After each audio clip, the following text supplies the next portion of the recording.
So the Eagles agreed to a one-year deal with a sensational talent from Seattle, Tariq Woolen. He's a corner. 1 year, $50 million deal. So this guy is 6'4", 210. Everybody in the league wants long, tall, fast corners. He's one of the 5 best in terms of traits. He walked in out of college. I think he was had 6 picks as a rookie. He made a Pro Bowl. He's unbelievable.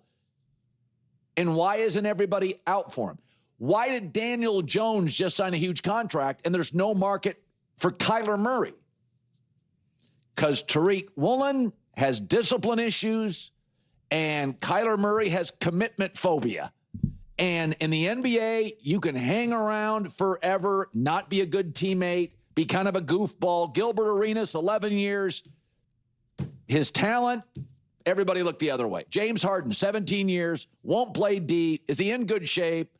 Not always the best teammate. Nobody cares. He's got talent. In the NFL, talent does not make you immune to accountability. And Tariq Woolen's a really talented player. I mean, he is a long, I think he ran at the combine like a 4.2 640.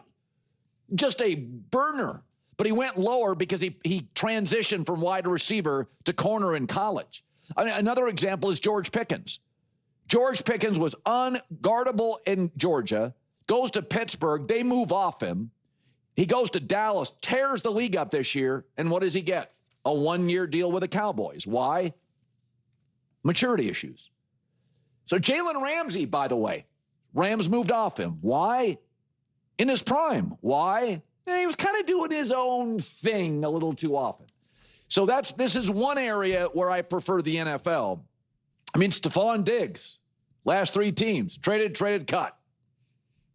So, and I think that's part of the NFL culture, which relates so well to consumers and fans, is that if you're not a good teammate or you're undisciplined or you're not really committed or you do dumb stuff, even though you're really talented, it will cost you in the wallet. Except for the Philadelphia Eagles. They've consistently shown an ability to take on players with strong personalities, maximize their potential, and, check the notes, win Super Bowls in the process. That's why this recent acquisition is an absolute steal, a total bargain. And it comes with virtually no downside, given that it's structured as a one-year contract. The Eagles hold all the leverage here. They control the situation entirely. It's the kind of move that keeps the franchise flexible while offering massive upside with essentially zero exposure. That type of roster management is exactly what Nick Sirianni does best. It plays directly into his strengths as a head coach. A lot of people look at the sideline confrontations or the heated moments with players like A.J. Brown or Jalen Carter and assume there's dysfunction. They see the surface-level friction and think it signals a breakdown in leadership.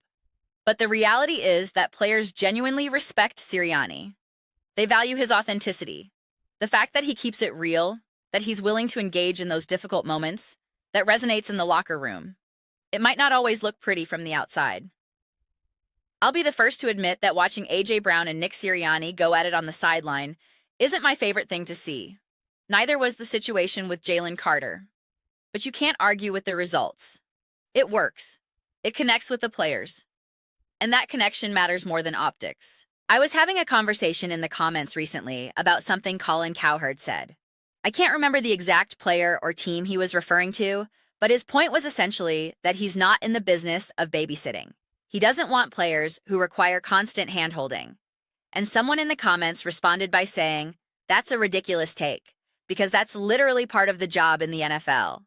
You're managing dozens of personalities, many of them young men in their early 20s. Of course, there's going to be some level of guidance, some need for patience and mentoring. If you expect every player to walk in fully formed, completely focused, with no personal issues or emotional volatility, you're living in a fantasy. That's just not how team building works." I'm somewhat in the middle on that one. I understand Colin's broader point.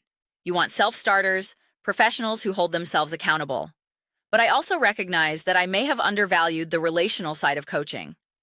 The truth is, managing personalities is an unavoidable part of constructing a championship team.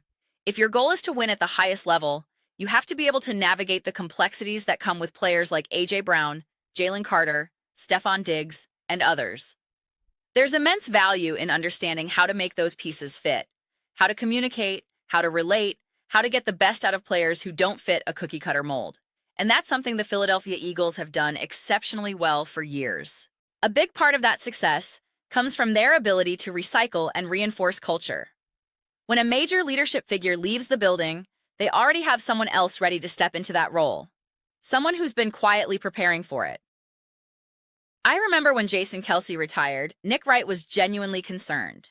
And I appreciated that concern because it came from a real place. He was asking how the Eagles would possibly survive without Kelce's presence in the locker room. Kelce was the heart of that team, the emotional anchor. Without him, the thinking went, the Eagles were destined to fall apart. And then they went out and won the Super Bowl. They didn't just survive, they thrived. That brings up a related point about the Kansas City Chiefs.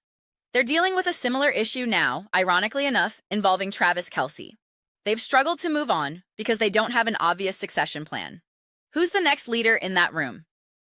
Is it Xavier Worthy, Rashee Rice, Isaiah Pacheco? Where are the other voices? Sure, you have Patrick Mahomes, but teams are large organizations. Mahomes isn't spending his days with the cornerbacks or the special teams units. You need leadership distributed throughout the roster. The Eagles understand that better than anyone. They bring in veterans like Darius Slay, they develop players like Zach Bond, and they create an environment where even the so-called loose cannons, guys like C.J. Gardner-Johnson, can thrive. You have Lane Johnson, you have Reed Blankenship. The leadership is spread out, which means the team can absorb more turbulence. Think about the Saquon Barkley signing.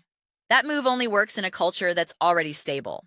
Barkley came off a difficult 2023 season with the Giants, watched the Eagles go through their so-called supernatural funk, and still said, I want to go to Philadelphia. Listen to anything Saquon says. He's one of the most genuine, grounded people in the NFL. When someone like that looks at a franchise and decides that's where he wants to be, it says more than any hot take from a talking head. I'll take Saquon Barkley's opinion over a dozen anonymous insiders. If players like him see value in what the Eagles are building, that's all the validation you need. And that's why the constant media panic around every Eagles move is so exhausting. Every offseason, it's the same story. They're letting players walk, they're making questionable decisions, the vibes are off, the locker room is unstable. But somehow every other team in the league can let players go without it being framed as a crisis. Apparently only the Eagles are expected to pay everyone, extend everyone, keep every single contributor indefinitely. It's like people forget there's a salary cap. The Eagles don't have $1 billion budget. They have to make choices. They have to prioritize. And they've shown time and again that they can make those tough calls and still remain competitive. Whether it's a move like signing Mekhi Becton or a low-cost flyer on someone like Oren Burks, the Eagles consistently find value in the margins. They're not just reactive, they're intentional. They understand that you can't win every single year. That's not a realistic expectation. But somehow the media holds them to that standard. If they're not in the Super Bowl, it's treated as a failure. If they have a down year in 2023, it's not because they weren't good enough. It has to be some mystical funk or cultural collapse. But nobody applied that logic when the Bengals missed the playoffs, or when the Chiefs had an off year, or when the Ravens didn't make it, or when the Rams lost in the wild card round a couple seasons ago. Was that a supernatural funk between Stafford and McVay? No, they just weren't good enough. And that's okay. It happens. Not every year is your year. The Eagles understand that. They build for sustainability, not just short-term bursts. And that's why moves like this latest signing make so much sense. It's low risk, high reward, and it preserves flexibility. It's the kind of move that keeps them in contention without handcuffing the future. So yeah, this was a great pickup, no question about it. But those are just my thoughts. I'd genuinely love to hear yours. What do you think about what the Eagles are doing this offseason? Are you buying in, or do you have reservations? Let me know in the comments. I read every single one. Agree or disagree? I want to hear from you. Let's get some discussions going. Let's debate. But most importantly, let's keep it fun. And if you're enjoying the content, please consider subscribing. We're building something special here, a community where people actually feel connected to the conversation. I want to create something we're all excited to be part of. I think we're getting there. Don't forget to drop a like on the video. It really helps with visibility and the algorithm. Thanks so much for watching. I'll see you in the next one.